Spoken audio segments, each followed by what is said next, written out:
Assalamualaikum warahmatullahi wabarakatuh. Para pemirsa yang dirahmati Allah, pada perjumpaan kita kali ini, kami akan menyajikan kajian dari Kiai Haji Mukhlason Rosyid dari Mojokerto. Marilah kita simak bersama. Assalamualaikum warahmatullahi wabarakatuh. Alhamdulillah dalem menika saged kepanggih Yai Mukhlason yang sejak saya melihat acara baiat di Boyolali nggih, kalau nggak salah di medsos itu membuat benar-benar kepinginnya ke ke Mojokerto ngaten Yai. Intinya adalah beberapa pertanyaan yang menggelayut. Dari awal tadi ngajinya berat sekali, jadi tambah bingung ya. Yang pertama tentang baiat. Selama ini kita pengen tahu apa yang diajarkan oleh Thariqat, dan itu ternyata harus masuk dulu ke baiatnya.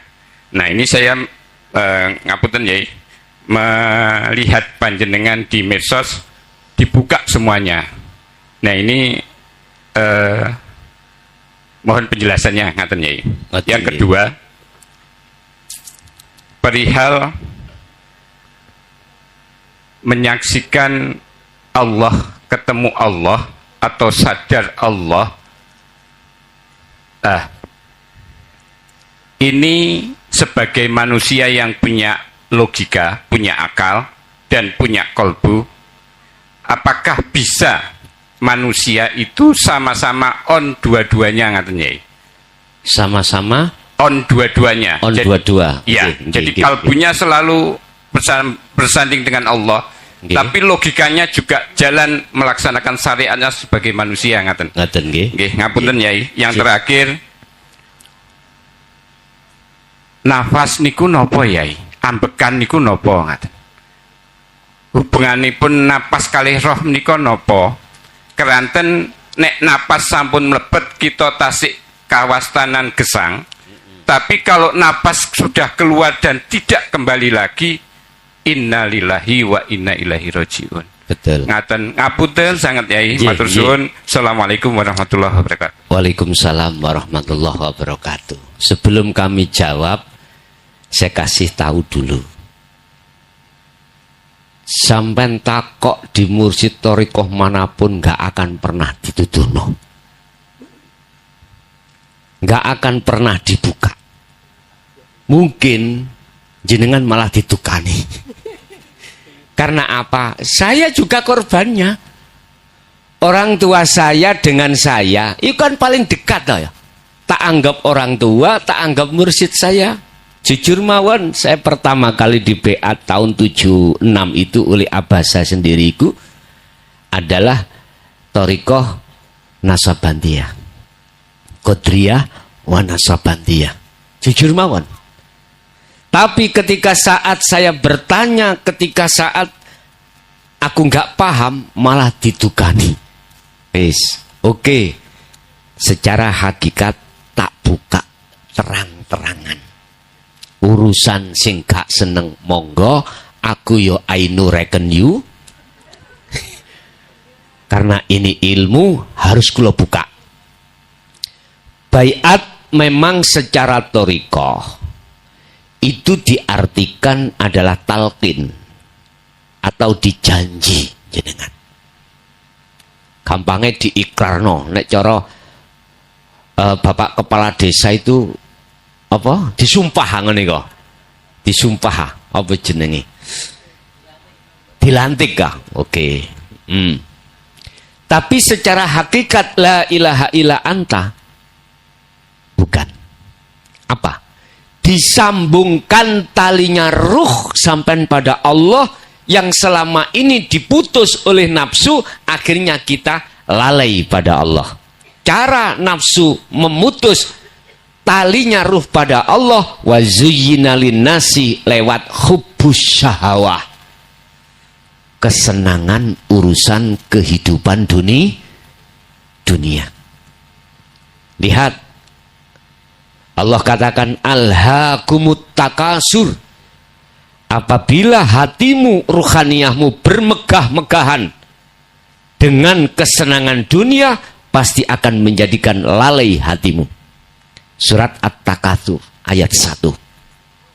Bukan perkarane jasmani gak oleh sugih, mboten. Silakan.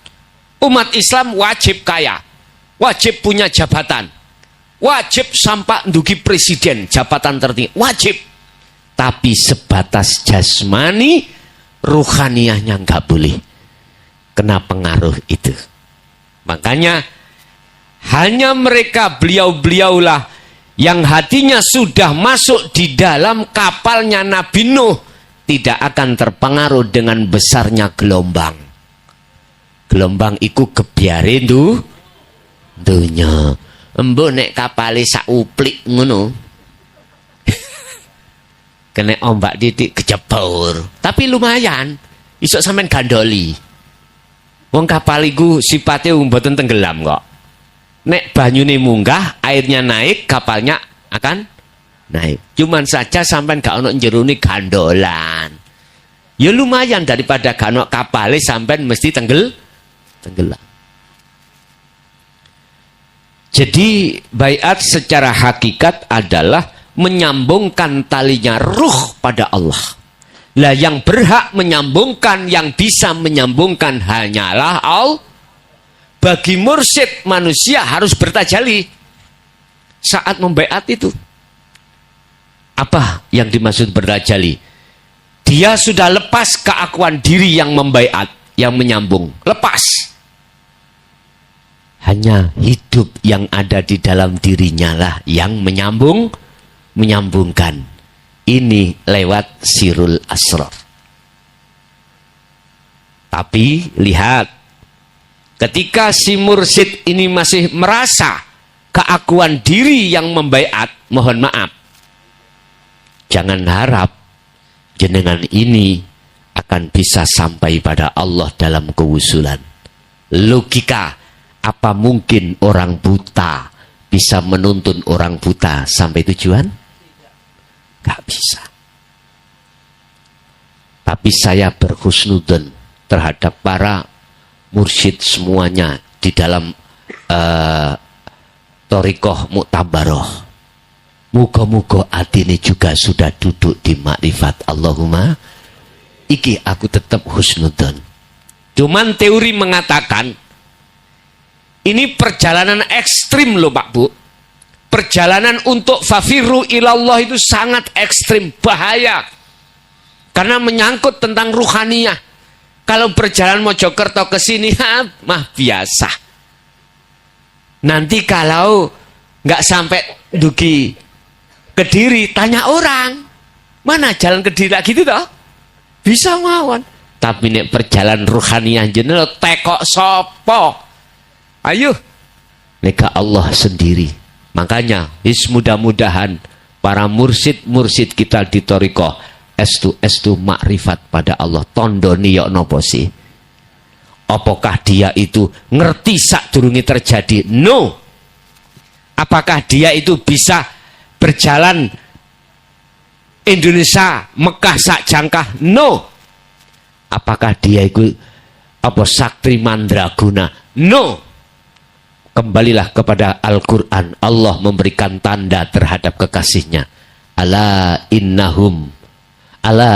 awliya Allah la khawfun alaihim walahum yahzanun. Para kekasih Allah sesungguhnya itu adalah apapun yang akan terjadi, umpama besok ikut sampai nggak ada yang dimakan, sekarang itu nggak punya uang, la khaufun alaihim walahum yahzanun. Gak ngeresah, ati yo gak gampang ciut, susah, apalagi takut. Ndak. Karena apa? Karena dirinya sudah tiada. Keakuan dirinya dalam beriman sudah tidak ada.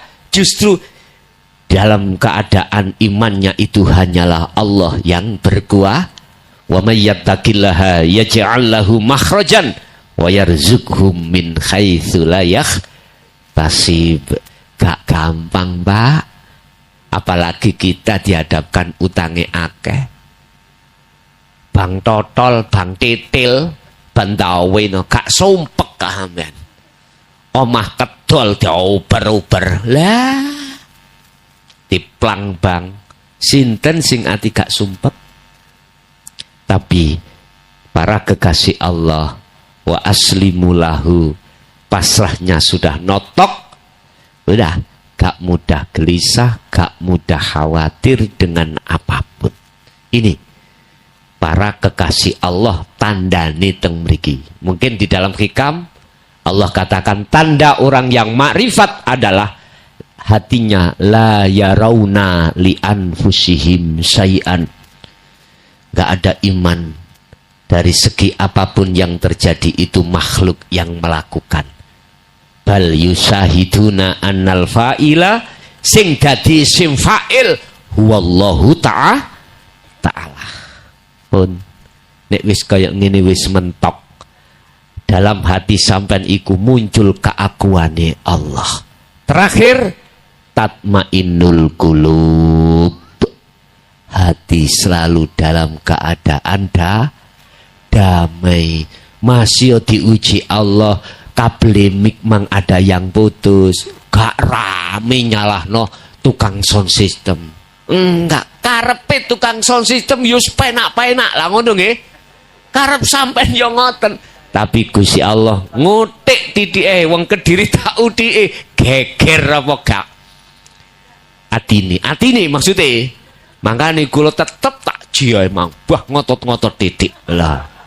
Mboten napa-napa. Itulah bentuk lika-liku perjalanan menuju dan bertemu Allah.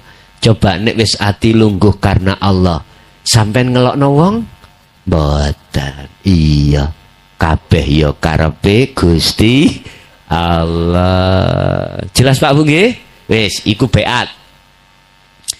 Jadi yang berhak membaiat menyambungkan adalah Allah. Lewat apa Allah menyambungkan? Hakikate syahadat. Bukan syariate. Nek syariate iku lesan mengucapkan asyhadu alla ilaha illallah wa asyhadu anna muhammadar rasul. Tapi ruhaniyah sampean yang bersaksi, sing melihat, bersaksi yang benar, ruhaniyah sampean harus tahu siapa sih Allah itu. Sing di harus tahu. Makanya tak tutuno nyori urip iki sing sak jerone lan sak njabane jenengan iki. Huk ndi kuwi manggon, huk ndi kuwi madhep, iku kabeh iku ana gesang. Makanya kata Rasul, fa aina ma kunta ittaqullaha haitsu ma kunta. Huk ndi kuwi manggon, wajib atimu ikut bertakwa terhadap Allah. Pun itu yang pertama. Terus yang kedua apa Bang? Nafas nggih. Apakah nafas itu ngoten ya? Oke. Sifat kalam kita kembali kepada sifat wajibnya Allah yang ada 20 dibagi 4 ya.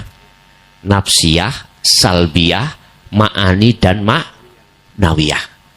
Termasuk kalam itu masuk di dalam sifat ma'ani. Sifat wajib Allah itu kalam. Kalam itu adalah dawuh. Sebelum menjadi kalam, itu ada proses nafas, nufus, tanafus, anfas. Gabungi petang perkara, ikut disebut kalam. Netak preteli situk-situk duduk kene nggone kesawen. Suk Ramadan sampai nang ngene pondok sing duwe waktu wis mukim kono tak ingoni we.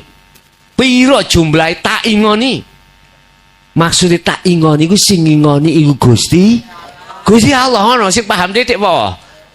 Ngaten lho. Aja ndelok makhluke mukhlason. Mukhlason padha mbek sampean. Ora ndek apa-apa. Kayak kentir kuning nang kali nih lho. Persis wis. Yisikulah. Innama ana basarum mislukum. Sampai ojo mikiri masalah kok sahur ku piye, buka ku piye, turu ku piye, ya gak sati bau dalamean. Sing jelas wis tak tegesno, budala nggawa identitas tok wis. Penak to? Sak garwa sampean gawa, sak mbah-mbahe gawa. Eling-eling jenengan kali kula ndang. Ngerti dah sampean keke? Mboten ngerti. Iki sing durung paham. Nek wis paham ya gak usah. Kula niki lumpuh Gus, gak iso mlaku. Nek kono dadi ramut-ramute. Wis. Sampean lho, Gusti Allah engkei gampang di-left iki engko. Di-left sampean buka mlebu nang ngene channel Ponpes Jaya Baru. Wis ngaji teko omah live langsung. Saged. Sing sibuk urusan kerjane monggo. Rencanane bakdo asar ngaji Ikhya. Dalu niku kita habis taraweh akan ngaji aqaid 50 sifat-sifat wajib Allah dan berbaiat masal temri. Rencanane ngoten mengki. Dimulai 1 hari sebelum hari puasa. Misalnya puasanya tanggal 10 misalkan ya. Bulan Maret berarti tanggal 9 Maret sampai harus sudah ready di sana untuk pembagian tempat. Jadi kayak sampean kan jelas tau mereka nggih beto sarung, lah ngoten salin, lah ngono. Dadi mengke nggon-nggonane eneng. Kaya pondok biyen lho, Pak. Wis anggepen sing gak tau mondok, ya ikilah mondok. Lho ngono. Mondok. Sampai nek kersa kula mboten meksa, ngoten. Wis kembali kepada nafas. Apakah nafas itu? Kalau manusia itu napasnya sudah tidak ada, berarti kehidupan tidak ada. Terus apa hubungannya napas dengan roh itu? Bapak, jenengan nek selagi sik nyebut, sik ngekei nama, iku berarti sik makhluk. Jenengan nyebut Allah, nama lo ya, iku makhluk. Sing kula wastani makhluk maksude barang jaba. Jeneng iku sik makhluk. Lah sing dimaksud Khalik, sing duwe jeneng yang laisa kamislihi sayun. Wis. Inilah proses dari Allah Nur Muhammad ruh insanul kamil. Itu innalillahi. Koma. Kabeh iku parane sangka Allah. Sing tadinya disebut Nur Muhammad, apa Nur Muhammad wiji kang dumadi sak lebeti gesang. Basa ngono pindah nama namine ruh. Pindah nama oleh karena ada jasad disebut insanul kamil. Ada jasad, ada ruh. Wis, nek wis ana kene sampean dituntut wa inna ilaihi rajiun. Carane piye?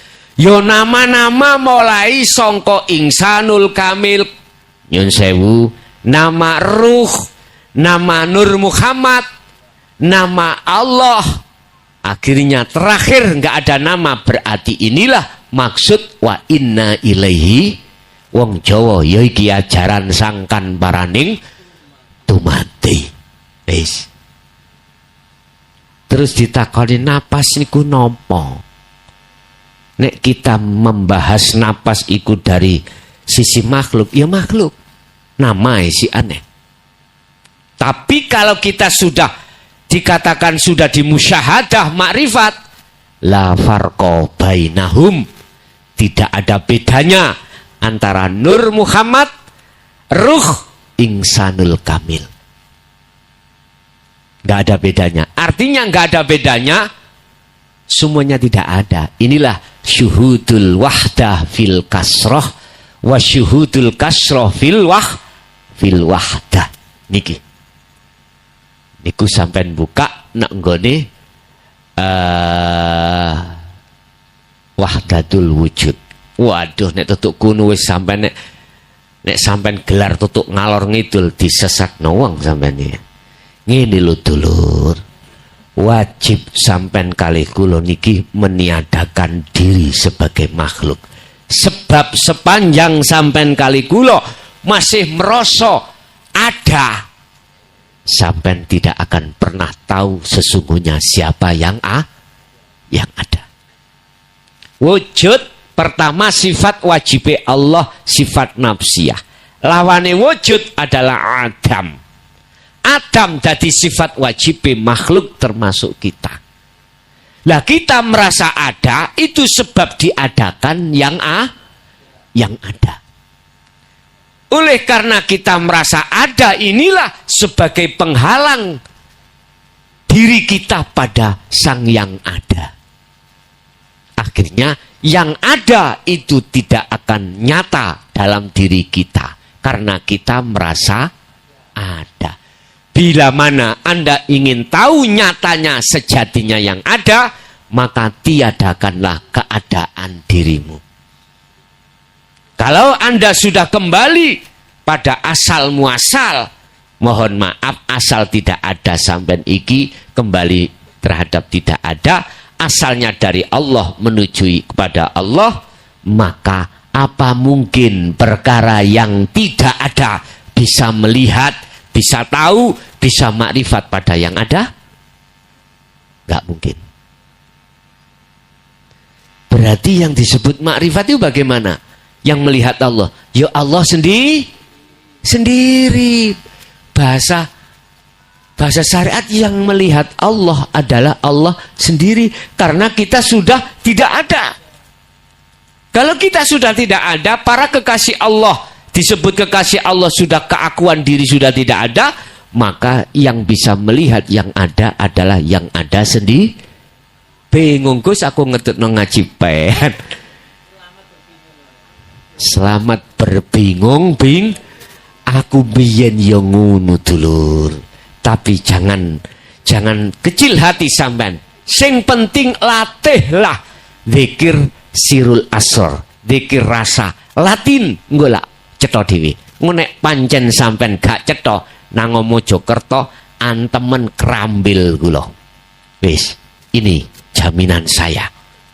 Nek ati sampean gak tentrem ngamal ke ajaran Rasulullah ini, sampai antem teleke pedus, sampai antem kula kalih teleke wedus utoyo apa saya siap. Karena apa? Quran sudah mengatakan ala bidzikrillahi tatmainnul qulub. Wis, itu yang nomor 2. Berarti napas iku ya roh, roh iku ya napas, ya Nur Muhammad itulah. Iki nek wis ana akad lho ya. Kalau sudah dimusyahadah. Tapi sebelum musyahadah pasti ada perbedaan. Ngeten. Yang ketiga tadi ada 3. Selalu ingat Allah itu loh, antara kolbu. Oh iya nggih. Kita manusia antara hati roh dengan akal. Ini apakah bisa sejalan? Bisa manakala jenengan mengikuti sistem wasilun. Enggak bisa jenengan manakala berjalan di atas majdubun. Mboten saged. Tak terangki satu persatu. Untuk mencapai makrifat bertemu Allah ada 2 cara. 2 sistem. Pertama adalah sistem wasilun. Sistem di mana jenengan dari bawah ke atas, ke atas, ke atas. Kalau sistem majdubun dari atas turun ke bawah. Artinya apa, Pak? Sistem wasilun itu laqad kana lakum fi Rasulillahi uswatun hasanah. Dicontohkan Kanjeng Nabi ketika kita sudah duduk di hakikat makrifat, secara jasmani syariat itu masih berlaku. Dilarangan ditinggal, diperintah jalankan. Ini karena sampan iku diletakkan Allah di makom khawasul khawas.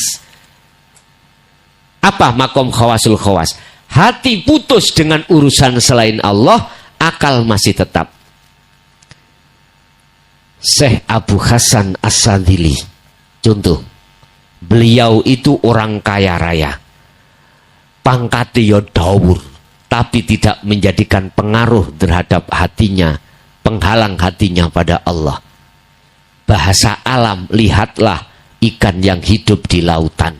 tiap detik bersama dengan air asin, tapi rasa ikannya, dagingnya nggak terasa asin. Jangan jadi ikan tahu tempe. Mohon maaf. Sebelum ibu goreng, biasa lah diuyai. Nek kakean uyah rasane asin di kadar asinnya antara uyah yang kita pakai setiap hari dengan kadar gula yang di lautan. Pasti lebih tajam kadar gula, kadar asin ya toh. 0, sana iku minus, nek niki plus. Lu es tuh. Tapi mengapa ikan itu tidak terasa asin? Jawabannya cuma satu. Karena ikan iku hidup. Mengapa iwak tahu tempe iku kok asin? Karena iwak mati. Hati jenengan kalau sudah aku hidup, pasti nggak akan terpengaruh dengan apapun. Setelah hidup, jenengan berbangkit dari kematian yang panjang. Wa min waraihim barzakhun ila yaumi yub'atsun. Ada hari kebangkitan secara hakikat. Malam hari ini kalau Anda sadar hati sampean dan mengamalkan dinut tauhid di atas, mohon maaf, di atas hukum syariat hakikat Anda, maka sesungguhnya Anda ruhaniah bangkit dari tidur yang panjang, bangkit dari kematian yang panjang yang berpuluh-puluh tahun. Akhirnya mboten terpengaruh. Iwak tahu masalahnya mati. Sama, coba sampe nangkap ikan di lautan, oke. Wis patenono dhisik ning ndukun darat. Terus kumen banyu, asin, mesti asin. Sampeyan tahu sistemnya orang di lautan kok ono pasar ikan asin lah, ngono. Iku kan ikan laut, sudah ditangkap, mati, kemudian uyai di PP. Sampeyan takok tiang nangone pesisir. Seperti itu caranya. Bon. Apa mangrek? Wasilun di mana rohaniah sampean iki diputus oleh Allah dengan hubungan selain Allah, tapi akal tidak diputus. Berarti syariat menjadi hakikat untuk menuju makrifat pada Allah. Berarti aktivitas syariat Anda jadikan sebagai buruk untuk bertemu Allah. Kalau sistem majedubun, mohon maaf. Sekali lagi mohon maaf. Akal iku lepas gak ngereken urusan hukum syariat saenake dhewe. Tapi hati ini juga diputus oleh Allah hubungan dengan dunia. Akal diputus Allah, hati diputus Allah dengan hubungan dengan dunia. Cuman hati hanya pada Allah. Makanya takoni, le tekondi, gak sambung. Jawabannya sapiku mana pitu. Lah gak sambung gak Pak? Pertanyaan dengan jawaban tidak sambung. Makanya jangan heran sistem majedubun orangnya jadab, iku ninggalno selalu hukum syariat. Poso ya mah poso. Jadi situlah dia mementingkan rohaniah. Tapi ini manakala diterapkan di tengah masyarakat, bentrok Pak. Bentrok. Makanya kami memakai sistem wasilun. Sebab apa? Semua kahanan apapun di situ ada Allah. Nggih. Sudah ketiga-tiganya sudah ya? Nggih. Ada lagi?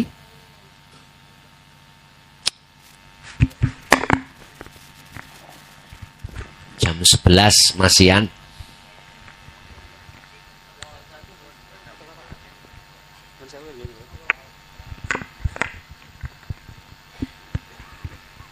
Bismillahirrahmanirrahim. Assalamualaikum warahmatullahi wabarakatuh. Waalaikumsalam warahmatullahi wabarakatuh. Yang terhormat Gus Muklason, yang saya hormati Pak Lurah beserta seluruh perangkat, Bapak Ibu hadirin sekalian. Nama saya Adi Gus, asli dari Boro Griki Kemawon, Jalan Beriki Gus. Saya mau izin bertanya Gus. Monggo. Tetapi sebelum bertanya saya mau menyampaikan sedikit Gus. Awalnya saya ini sempat berkecil hati Gus. Kenapa? Karena saya ini bukan keturunan kiai, tidak pernah mondok, kemudian baca Al-Quran pun tidak lancar Gus. Nggih. Kemudian apakah saya bisa menjadi kekasih Allah? Tetapi yang menjadi saya semangat ini Gus Mukhlason sering menyampaikan bahwa untuk menjadi kekasih Allah itu tidak memandang dari status. Baik kamu keturunan kiai ataukah sugih, jabatamu apa, ternyata Allah tidak melihat dari situ. Bahkan mohon maaf Gus, putranya 21 saja bisa menjadi kekasih Allah. Itu yang menjadi semangat saya Gus. Nggih. Terus kemudian waktu kita keluar Gus Mukhlason supaya sering menyampaikan bahwa pada saat kita keluar itu biar tidak ngeribon, kemudian langsung ke sasaran, langsung ke kasih Allah. Terus kemudian yang menjadi pertanyaan ini Gus, leluhur kita yang kita kan tidak mengerti nih, leluhur kita ini termasuk kekasih Allah atau bukan, kita tidak mengerti. Itu bagaimana caranya? Itu kemudian yang pertama. Kemudian yang kedua, Gus Musa nanti sudah menyampaikan bahwa kita ini masih dikenalkan sebatas nama. Artinya Allah itu nama, yang punya nama Allah itu mana? Gus Mukhlason mengatakan begini, ini tuh Allah. Berarti kita ini sering tidak sadar kita menghirup dari sini, menghembuskan napas terakhir juga dari sini. Artinya berarti kita awalnya dari sini, kita harus kembali ke sini. Sementara itu Gus, pertanyaan saya, jika ada kata-kata yang kurang berkenan, kami mohon maaf. Akhir kata, wassalamualaikum warahmatullahi wabarakatuh. Waalaikumsalam warahmatullahi wabarakatuh. Innallaha la yanduru ila suwarikum wa amwalikum walakinnallaha yanduru fi qulubikum. Allah itu tidak melihat status fisik,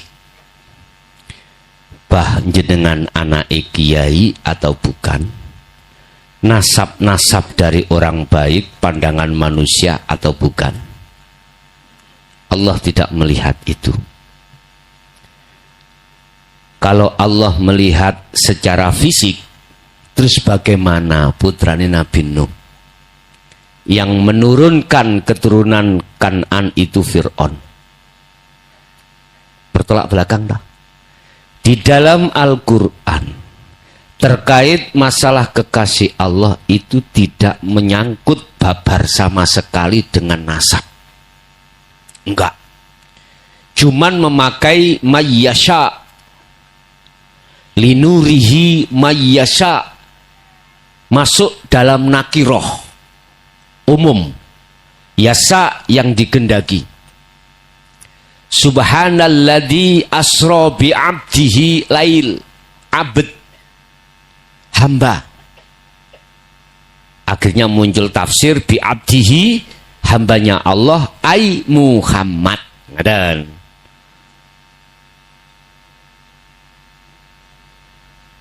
Allah hanya melihat status ruhaniyahmu, fi qulubihim, fi qulubikum.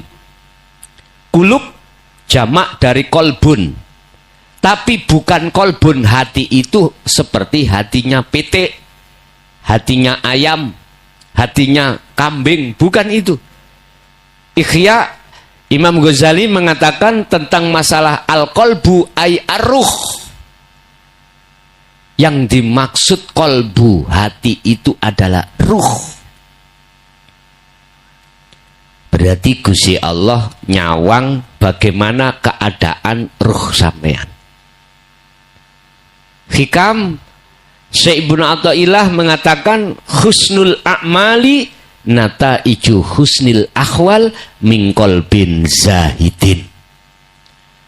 Amaliyah yang ada kaitannya dengan jasmani itu akan dikatakan bagus di mata Allah dalam kurung taqabbalallah, manakala keadaan buah yang muncul dalam ruhaniyah jenengan iku, ruhaniyah keadaannya adalah min qalbin zahidin, hati yang betul-betul menghadap dan bertemu Allah Subhanahu wa ta'ala. Amaliyah apa mawon kok dibarengi ati iku mau makrifat dateng Allah, wis mesti iki sing diterima. Al-Maidah sampai buka. Innama yataqabbalullahu minal muttaqin. Ini menceritakan antara kisahnya Qabil dan Habil. Amaliyah apapun yang diterima di mata Allah sebagai amaliyah sing makbulah hanyalah amaliyah yang bersumber dari hati yang bertakwa. Tidak karena pahala, tidak karena surga, tidak karena ingin dipuja, tidak karena ingin dilihat orang, tapi lillahi ta'ala, karena Allah. Kalau sudah karena Allah, dirinya sudah tidak ada. Tidak mengikutkan dalam hal apapun itu. Semua hanya karena Allah. Jenengan walaupun statusnya itu nasab 21, kalau hati sampean itu bisa menerima ayat ini, bisa menerima ajaran dinu tauhid, itulah termasuk tanda mayyasya, hamba yang dikehendaki. Terus bagaimana kita ketika punya leluhur kita, kan kita tahu, kita kan tidak tahu dia kekasih Allah atau bukan. Kalau yang ditanyakan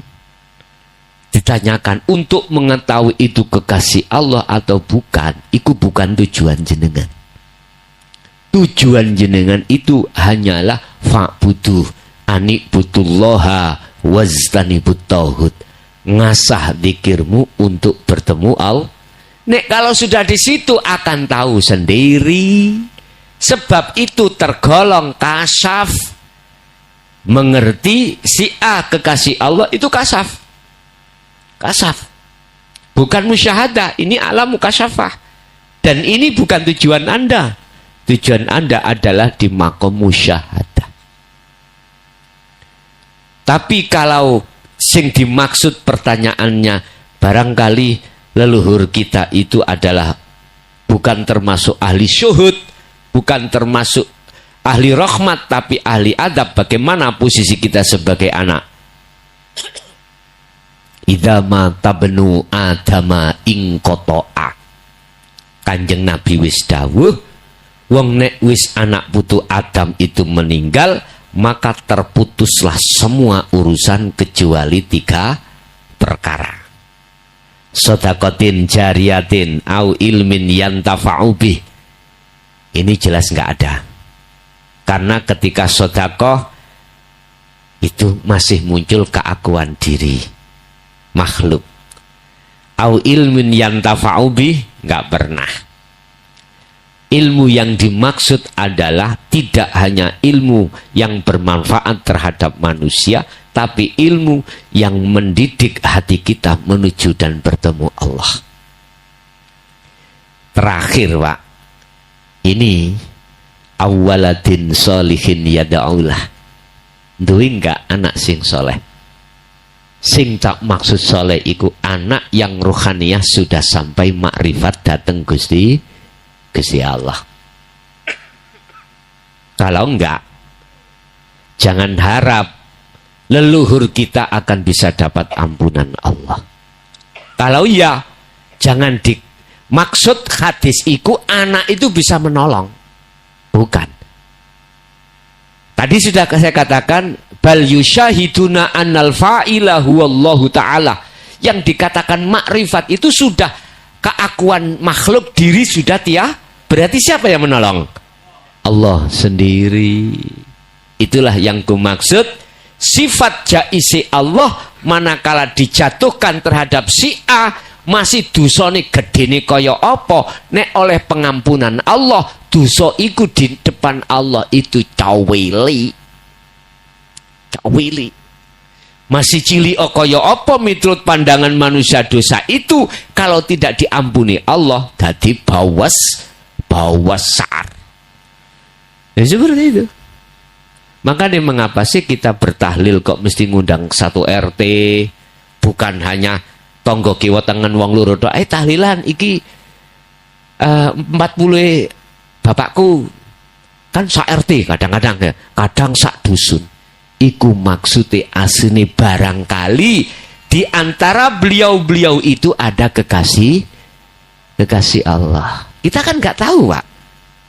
Nggak tahu. Melihat beliaunya jadi kepala desa, kita tidak tahu kalau itu kekasih Allah. Melihat warga kita ada pemulung, kita tidak tahu kalau itu kekasih Allah. Melihat warga kita ada yang 21, kita kan nggak tahu. Taunya itu ndelok fisik, langatan nggih. Bukan kekasih Allah yang mesti ngalor ngidul sebanan, enggak. Nggawa serban enggak. Kadang-kadang ya musuh ya Allah itu. Nyun sewu lho ya. Pandangan saya bukan pandangan syariat tapi pandangan hakikat. Kalau pandangan syariat ya duduk lah. Bukan. Ingat dalam surah Al-Baqarah bagaimana Allah berkata, "Wa minan nasi may yaqulu amanna billah wa bil yaumil akhir wa ma hum bimu'minin." Lah iki di antara banyak manusia itu mengatakan amantu billah, aku percaya pada Allah. Buktinya ya, kita setiap kewajiban melakukan, tiap larangan kita tinggalkan secara jasmani. Wabil yaumil akhir, dan mereka itu juga beriman datangnya hari akhir, hari kiamat. Tapi mengapa di belakang itu ada kalimah wa mahum bimu'minin, wa mahum lan ora ono utawi mereka iku bimu'minin iman. Gak Muhammadiyah iku gak beriman, lesane tok, jasate tok. Tapi ruhanianya ndak. Jangan lho maksud kula. Makanya saya memandang dari kacamata mana? Kalau kacamata syariat tetap iki beriman pada Allah. Tapi pandangan hakikat, pandangan rohania, ya engko dhisik, Bos. Nanti dulu. Kekasih Allah itu tidak harus dia itu lahiri apik miturut pandangan manusia. Lahiri iku gak mesti apik disawang manungso. Kadang-kadang ngalor ngidul sualan cekak. Ora tahu sarungan. Sarung-sarungan nek salat ning omah gak ana wong sing ngruh. Magrib gak tahu salat. Engko dhisik. Ya nek gak tanpa sepengetahuanmu, dek iku mulih salat terus sualan maneh. Ya, kita kan gak tahu. Mengapa kita harus merediksi orang lain? Kata Syekh Ibnu Athaillah, evaluasi dirimu dulu. Dari kepentingan hawa nafsu, jangan gampang mengevaluasi orang lain. Iku yo gak beci. Sudahkah rohaniah kita itu lepas dari kepentingan nafsu? Lah, disitulah. Jadi, Bapak Ibu hadirin, jikalau yang ditanyakan itu adalah perkara-perkara untuk menyelamatkan nenek moyang kita yang masih ada di golongan ahli azab, maka caranya seperti itu. Anak harus sowan ngersani Allah membawa pengapura. Tapi sejatinya yang mengapura itu adalah Allah sendiri, yang menolong Allah sendiri. Lalu yang terakhir itu apa?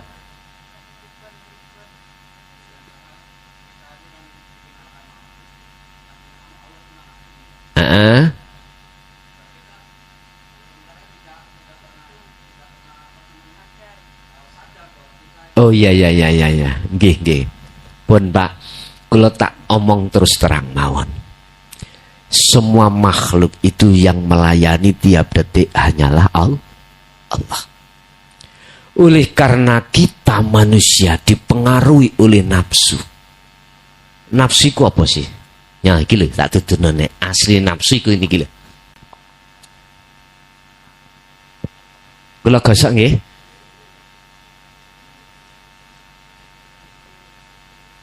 Nek cara Quran tulisane meliputi nun fa sin. Nafsun, nafsan, nafsin. Condonge banyak manusia dikatakan nafsu apabila perbuatan secara fisik iku gak mondro. Gak mondro iku jelek. Maksiat. Lah gitu toh. Oh, iku nafsu. Lah ngoten nggih.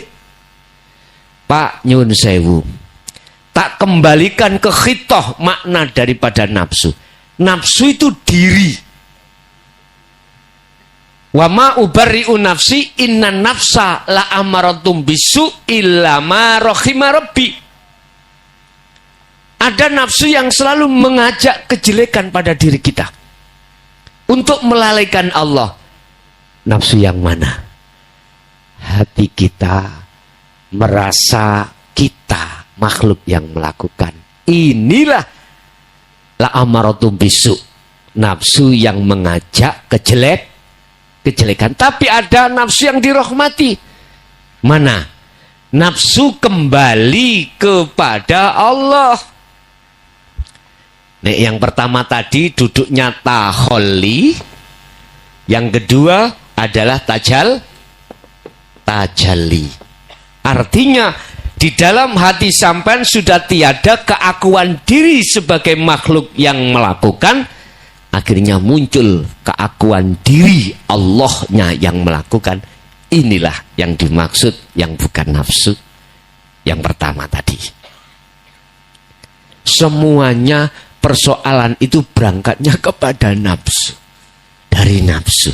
Tinggal pertanyaannya, duduk di taholli apa tajalli. Kalau taholli, ya iki nafsu yang mengajak kejelekan. Kalau ditajalli, berarti inilah yang mengajak kebaikan. Apa sih taholli? Adalah dalam hati jenengan iman rasa iku makhluk. Tapi kalau tajalli menetapkan semua apapun yang terjadi, yang berperan adalah keakuannya Allah Subhanahu Ta'ala. Sehingga kita setiap saat dan waktu detik apapun itu yang melayani Allah. Ibarat kita itu masuk nang warung, Bu mangan sego pecel, dituki sego pecel. Sego gule teko sego gule. Apa terkenal Kediri niku? Nasi apa? Nasi tumpang. Dituke wis entek 2 piring glegeken. Ngombene Bu?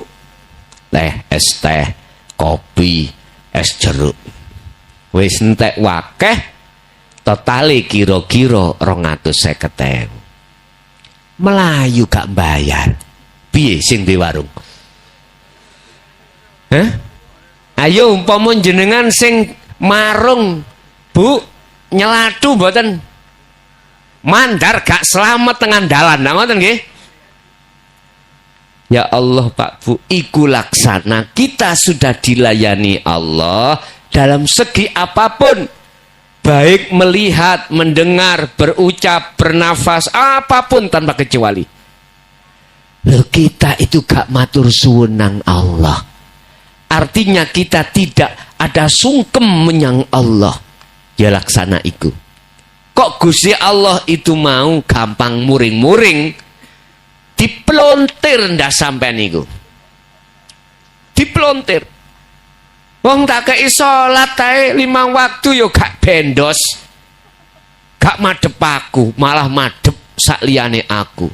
Apa maneh habis dapat kenalan. Mbok Pak Bu terngiang-ngiang ning atiku. Anake sapa ya Mang ya? Wean gak mari mari nanti mung iling ya sidoi mau. Coba jenengan mantun glegeken ngombe, Bu, telas pinten, Bu? Dihitung-hitung 250. Sampean kei duit 1 juta. Jret, pun Bu susu niki jenengan asta. Piye sampean sing marung? Ya Allah, muga-muga mrene maneh arek iki. Lah ngoten nggih. Iku mesti Gusti Allah ngelayani sampean kali kula gak ngenal waktu, turu diturokno, merem diremno, melek dimelekno, ketip diketipno. Wis situk ae jajal. Sampe sedina jok ketip. Ganjel lho ambek apa ngono lho. Piye rasane mripat? Kayak mayangkara niku lho, Pak. Kethek putih. Dadi cek dikira dhewek iku melek terus njaga matahari ini dipenteng, jadi mriki diganjel, jadi wong liya mlaku dikira melek padahal turu. Ini politik ngene.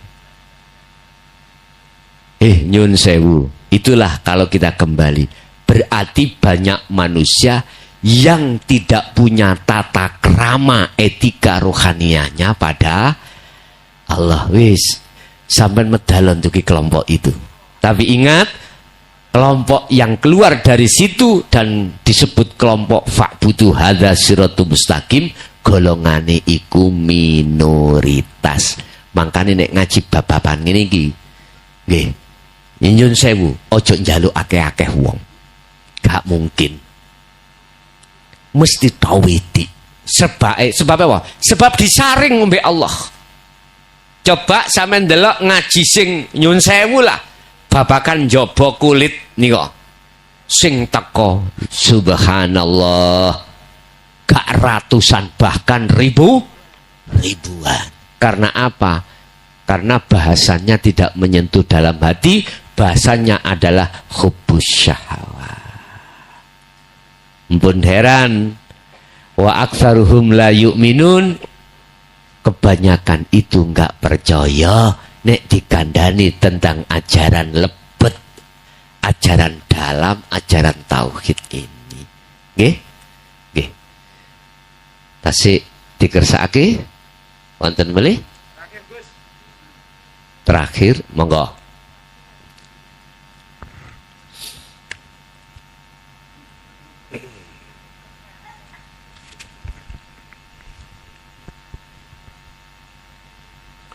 Assalamualaikum warahmatullahi wabarakatuh. Waalaikumsalam. Ngapunten ingkang kathah Gus.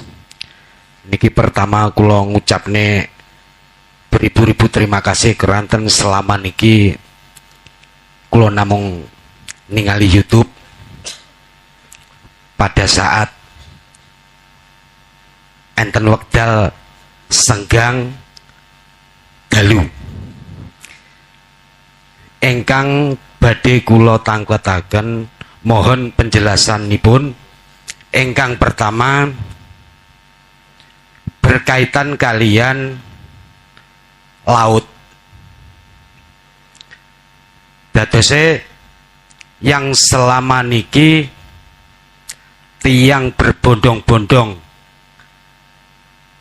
nitih bis datang laut setiap minggu, bahkan hari libur itu wajib. Apa yang bisa kita ambil pelajaran atau bahkan makna? Jadi kita ke laut, air pada saat pasang itu datangnya dari mana, kemudian pada saat surut larinya kemana? Itu yang pertama. Kemudian yang kedua tentang sholat. Hampir semua melaksanakan. Kalau sholat itu tiang agama, tentunya agama mempunyai tiang. Mohon penjelasan tentang tiang agama. Kalau sholat punya tiang agama, tentunya agama mempunyai tiang. Terus apakah kalau misal kita tidak bisa memaknai yang pertama dan yang kedua, ini berkaitan dengan surat Al-Asr, innal insana lafi khusr, sesungguhnya manusia benar-benar berada dalam kerugian. Mekaten matur suwun ingkang kathah Gus, ihdinas siratal mustaqim. Assalamualaikum warahmatullahi wabarakatuh. Waalaikumsalam warahmatullahi wabarakatuh.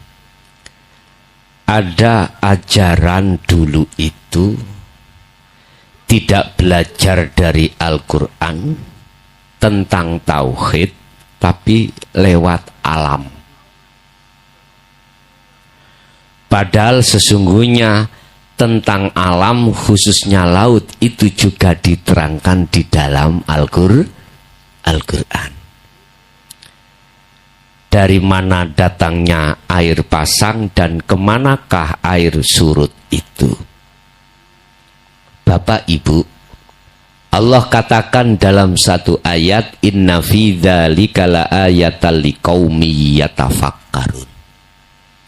Ngen-ngenen atimu terkait kapal iki kok isok mlaku ning ndukur banyu. Bahasa syariat yaiku tanda kekuasaan Allah pun mandeg. Kita tidak akan pernah bisa masuk yang berkuasa karena kita melihat tanda. Tanda apa? Bunder ser. Ini kalau Pak ya, sampai naik sepedaan ya. Ono cagak ngeten iki terus bunder ser. Kek. Tanda apa yuk? Dilarang masuk. Tidak ditulis dilarang masuk, enggak dikasih tanda. Orang yang paham tidak melihat tandanya itu. Apa? Dia tidak akan masuk di jalan itu. Lah itu loh maksudnya. Bukan tandanya ini yang kita lihat. Harus tidak ada tindakan untuk masuk jalan larangan. Bukan ini maksudnya. Memang dalam Al-Quran inna fi dzalika laayatan liqaumi yatafakkarun. Dikongkon mikir iki. Maksudnya apa iki rek? Maksudnya apa? Kapal itu kok iso mlaku nek ndukur banyu? Pun malam hari ini saya katakan jangan pernah melihat makhluknya yang berupa air surut, air pasang. Kemana surutnya dan dari mana pasangnya. Jangan melihat makhluknya. Nek sampai melihat makhluknya, ya sama dengan melihat tandanya tok. Sing dimaksud jenengan ini deloken Allahi, deloken uripi. Baru bisa menjawab kemana surutnya dan dari mana datangnya. Sama dengan kapal ini. Sebab innallaha ala kulli syai'in qadir.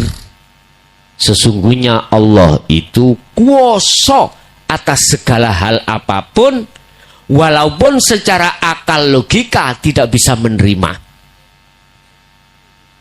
Allah kuasa nyingkun.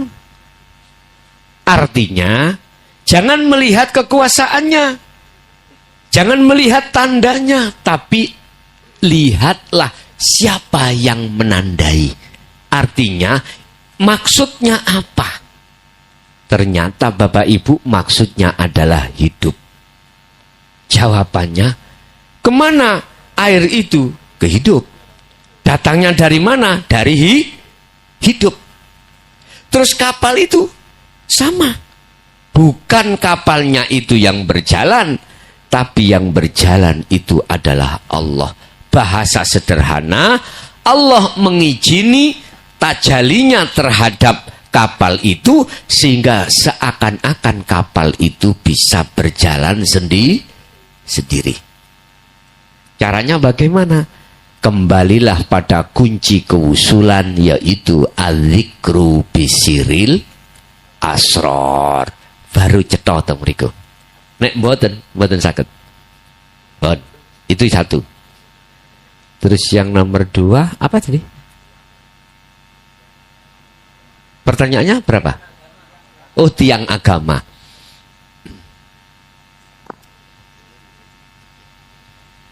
Oh, ngaten. As-sholatu imaduddin. Salat adalah tiang agama iku apa sih, Pak? Wadah.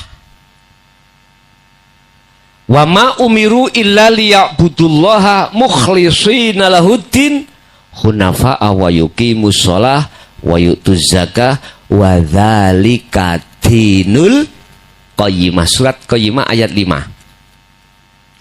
Mana sih agama yang lurus? Agama yang lurus itu, agama adalah wadah. Siapa yang masuk dalam agama, maka dia akan selamat. Lah, tiang agama itu adalah di dalam syariat disebut sholat yang bagaimana? As-sholatu ay ad-du'a. Ad-du'a ud'uni astajib lakum. Ud'uni artikan sowano kuwi ngersani Allah. Jangan kau artikan berdoa mintalah, jangan. Nek bahasa syariat njaluo. Tapi bahasa hakikat ud'uni madepo sira nang Allah. Jikalau kau betul-betul menghadap pada Allah, mintamu hanya pada Allah. Niki kan wonten istifham. Bila mana kau itu betul-betul mintanya pada Allah, syarat iku jawabe fastajib lakum. Mongko tak sembadani, tak kabulkan. Artinya apa, Pak? Jenengan iku syarate sebelum meminta sesuatu harus ketemu yang punya sesuatu. Siapa? Allah. Berarti syaratin jenengan ini harus makrifat ketemu Allah dulu. Jangan sampai berdoa njaluk Allah durung ketemu Gusti Allah. Apa sih sampean njaluk macam-macam? Laksana ngene, Pak. Aku punya tonggo. Oke. Tonggo itu punya pelem. Oke. Saya untuk mendapatkan pelem, saya harus temui yang punya pelem. Kalau saya langsung ngambil pelem, gak jawab dulu ketemu yang mempunyai pelem, itu namanya mencuri. Resikonya apa sampean? Dibui. Tapi nek sampean secara terang-terangan menemui yang punya pelem dulu, jawab, Pak D, minta peleme istri kula niku nyidam. Wis tah, gak ana alasan, gak diwenehi. Bahkan kadang ya nek enten ana tak jukukno dhewe. Lah ngono ta? Wis penak. Mangkane ud'uni madepo sira ni ing ingsun. Jikalau kau betul-betul menghadap terhadap aku, fastajib mongko tak sembadani. Apa sing disembadani mang? Takwa. Jadi anugerah Rohim Allah akan ada pada diri jenengan. Berarti status jenengan haqqatuqatihi. Inilah takwa yang sebenar-benarnya takwa. Jadi sampai harus kembali memaknai apa sih sholat itu. Kalau syariat memang dikawiti takbir, dibungkasi salam. Itu jasmani. Rohaniah sampai yang disebut sholat bagaimana? Wassolatil wusta. Surat Al-Baqarah 238. Khafidu ala sholawah wassolatil wusta wa qumu lillahi qanitin ay khashiin. Bahasaku loh Pak, sederhana. Sholat itu wajib bukan sunnah. Wajib bertemu Allah. Bisa Anda bertemu Allah bila mana berhakikat. Hakikat adalah tujuan. Apa tujuan kita sholat? Menyembah dan bertemu Allah. Mengapa fakta di lapangan tidak begitu? Karena kita menolak ajaran Rasulullah di jalur dinul haq ini. Akhirnya nggak paham. Kalau jenengan terima, maka disitulah Anda akan mengerti bagaimana cara yang sholat khusyuk itu. Hati kita arahkan kemana? Ini wajah tu wajiyah. Pasti dihadapkanlah wajahmu terhadap wajah Allah. Lah, berarti agama dinul qayyimah adalah agama yang bertauhid. Salat yang dimaksud as-salatun daimun ruhaniyah was-salatil wusta niki. Salati ruhaniyah. Salati ruhaniyah tadi sudah saya katakan ani'budullaha wajtanibut tauhid. Mengarahkan hatimu terhadap Allah, bukan nama. Hidup bukan sifat. Wajtanibut tauhid, dan menjauhi hati ini terhadap selain Allah, konteks iman. Barulah inilah sesungguhnya tiang. Inilah tiang hakikatnya. Kalau tiang ini ada di dalam hati jenengan, mesti dinul qayyimah. Agamamu itu berdiri di atas agama yang lurus. Wama umiru lan ora den perintah sira kabeh illa liya'budullaha, kecuali mung nyembah dateng Gusti Allah. Mukhlisina lahuddin, ikhlas tulus dalam beragama. Hunafa, teman-teman sampean iki mau betul-betul sungguh-sungguh hatimu itu ikhlas. Ikhlas adalah hati jenengan sudah tidak mengakui atas dirimu yang memiliki, seperti tukang parkir. Diambil yang parkir wau orang lain, mobilnya yang mewah, sepeda yang mewah, jenengan sebagai tukang parkir gak mungkin kau gandoli, pasti kau persilahkan. Itulah namanya ikhlas. Kata Rasul, ikhlas iku laksana kau beol keluar kotorannya, gak mungkin kau itu akan mengambil kotorannya. Nang weteng sampen yo penak mak plong, lah ngoten nggih. Itulah laksana seperti itu. Al ikhlasu tarkul ikhlas bil ikhlas. Wong sing ikhlas iku adalah orang yang sudah tidak mengakui kalau dirinya yang melakukan. Ini adalah tiang agama. Dinul qayyimahnya, agama yang bertauhid, tiangnya adalah jenengan iki mau rohaniyah, hanya beriman pada wong Islam ngarani Allah. Orang agama lain ngarani selain Allah namanya monggo, gak usah gegeran ya. Ada yang mengatakan Sang Yang Widi, Sang Yang Sekerta, Sang Yang Dumadi. Macam-macam itu hanya sebuah nama aja. Gak penting bagi kita yang sudah sampai hakikat makrifat. Kalau pendidikan kita syariat, ya tetap ngucap Allah begitu. Oke. Terus ada lagi tadi? Sudah ya? Bon, ibu, nggak ada yang tanya bu, saiki ibu. Bapak-bapak sampun, saiki ibu. Ada mboten? Bon, mboten, bon. Terakhir permintaan dari Sohibul Bait untuk hadiah Fatihah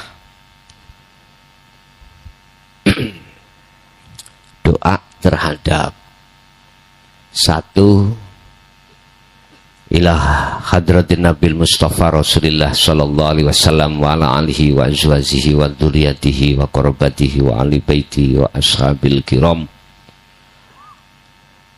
wa jami'i man wa khususan ila mbah ila ruh ila arwah mbah Ponidi Wambah Mar Bani, wa Mbah Karmini, wa Mbok Saminem, wa Pak Suwandi, wa Pak Sudarto, wa Nak Rebu, Nak Legi, Nak Setu. Ghafarallahu lahum min dzunubihim wa kafir anhum sayyi'atihim wa adkhalhum ila rahmatika ya Allah. Lahumul Fatihah. A'udzubillahi minasyaitonir. Alhamdulillah, telah kita simak bersama kajian dari Kiai Haji Mukhlason Rosyid atau Guson dari Mojokerto, pengasuh Pondok Pesantren Miftahul Ulum Jaya Baru, yang tepatnya beralamat di Jalan Perjuangan, Dusun Gelonggongan, Desa Sumber Tebu, Kecamatan Bangsal, Kabupaten Mojokerto, Jawa Timur, yang menekankan pendidikan holistik yang fokus pada ilmu tauhid dan tasawuf. Beliau adalah gambaran ulama muda yang mampu menjembatani nilai-nilai keislaman tradisional dengan pendekatan modern. Beliau juga menekankan pentingnya mempelajari Islam secara mendalam, tidak hanya aspek lahiriah saja, tetapi juga batinnya. Beliau juga mengajak pendengarnya untuk tidak hanya memaknai Islam secara tekstual saja, tetapi juga meresapi maknanya secara spiritual. Semoga kajian-kajian dari beliau bisa kita petik hikmah dan manfaatnya, sehingga membawa keberkahan kepada kita di dunia dan akhirat. Amin, amin, ya Rabbal Alamin. Akhirul kalam, wassalamualaikum warahmatullahi wabarakatuh.